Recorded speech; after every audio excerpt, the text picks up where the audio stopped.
My cousin had a failure of one of the 3 spindles on his zero-turn Husqvarna lawnmower, so he decided to replace all 3 spindles. I asked him if he would give me the 3 wore-out spindles, and I'll see if I can put new bearings in them and give them back to him. Thought it might make a good video. There's not much I can do with this one. It looks like the bearing seized up and melted the housing. The other 2 look fine, so I think I can just replace the bearings in those.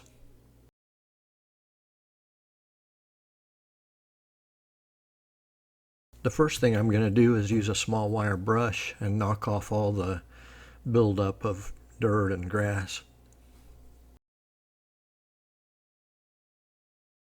Once I get all the loose debris off of them, my plan is to put them in the sandblast cabinet. But first I want to see what they look like on the inside.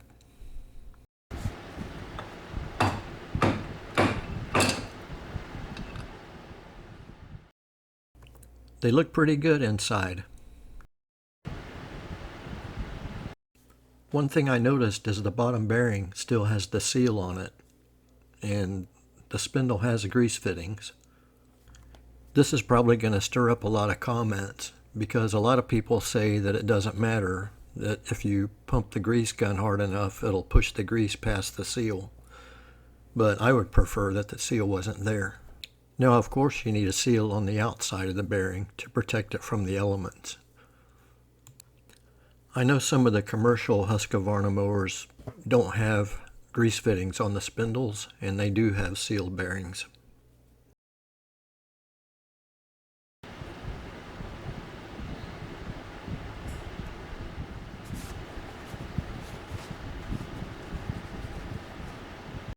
I'm going to put this back together and sandblast it before I put the new bearings in.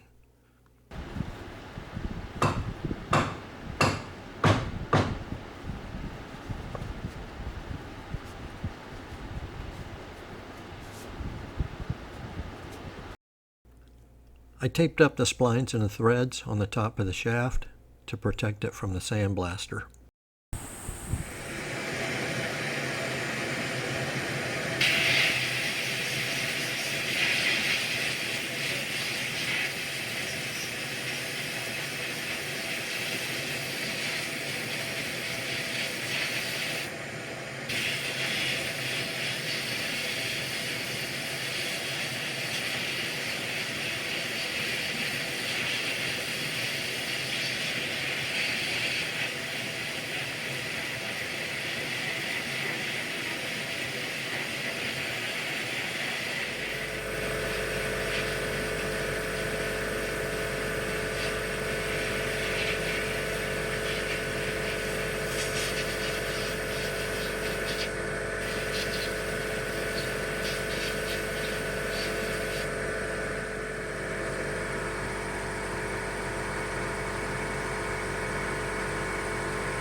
I bumped the shaft and the bearing out like I did before, so now it's time to press the top bearing out.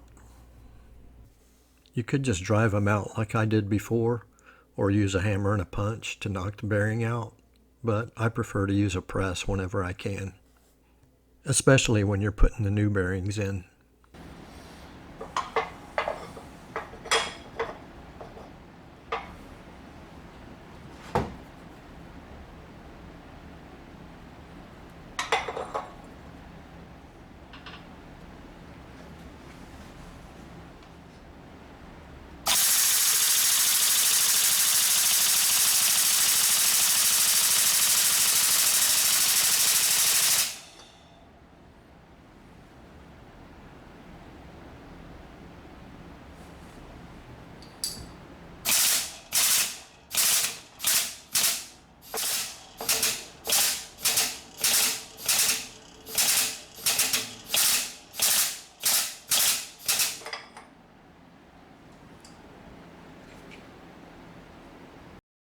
It seems odd this bearing has the seal removed and the bottom bearing didn't.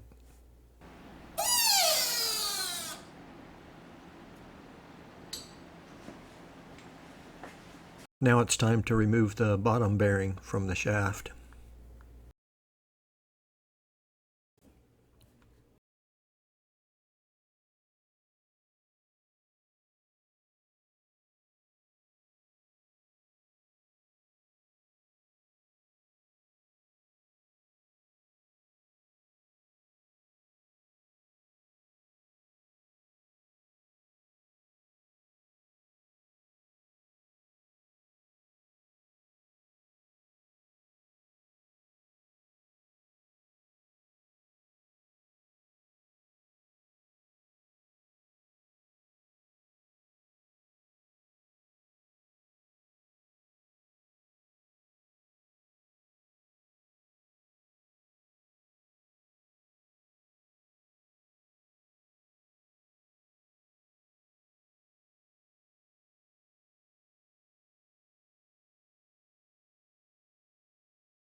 Now it's time to press the new bearing onto the shaft.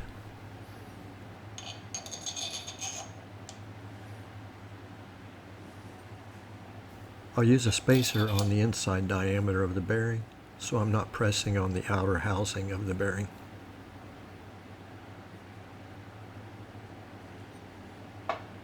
I'll use the old bearing just to fill in the gap on the press, just so I have something to press against for that spacer. And it's not going to matter if it damages that bearing, since I'm going to throw it away anyway.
Before I press the top bearing into the spindle housing, I'm going to go ahead and remove the seal.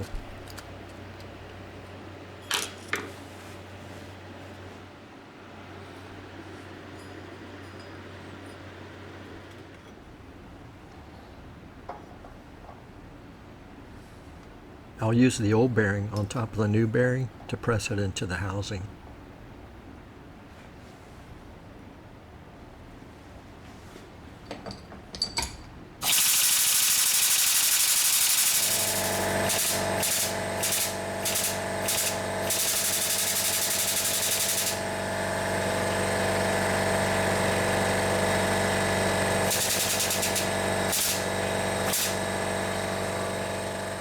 I'll use the manual handle on the jack just to finish seating the bearing, because it's hard to tell how much pressure you're putting on the bearing with the air over hydraulics.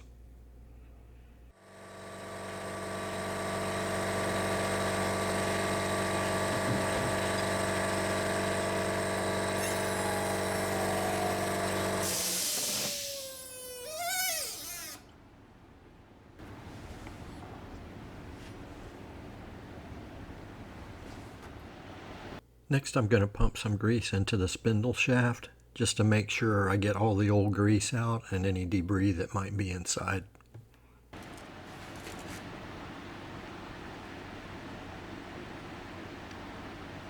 Next, I'm removing the seal from the bottom bearing.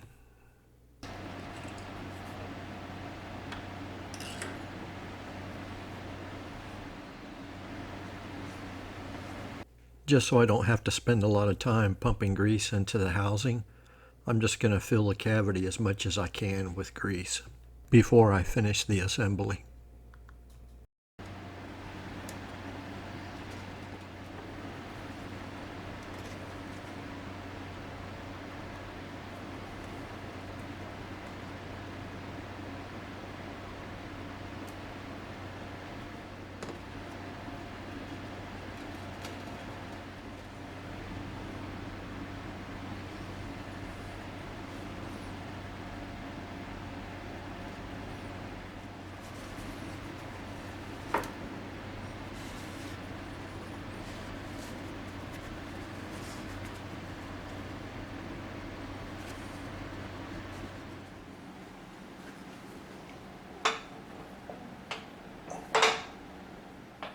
I'm not going to use the air over hydraulics to seat this bearing in the housing because I want to make sure it's seated without overstressing the bearing.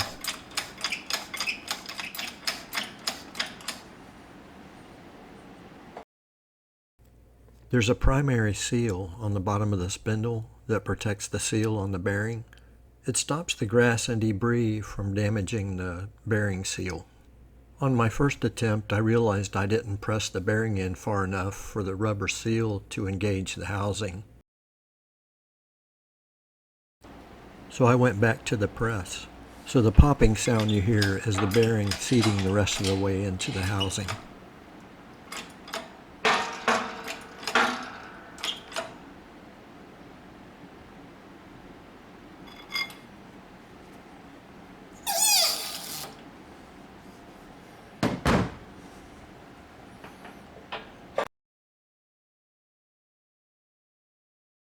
I finished filling the housing with grease with a grease gun. So now I can give these spindles back to my cousin and he'll have 2 extra spindles. Thanks for watching my video.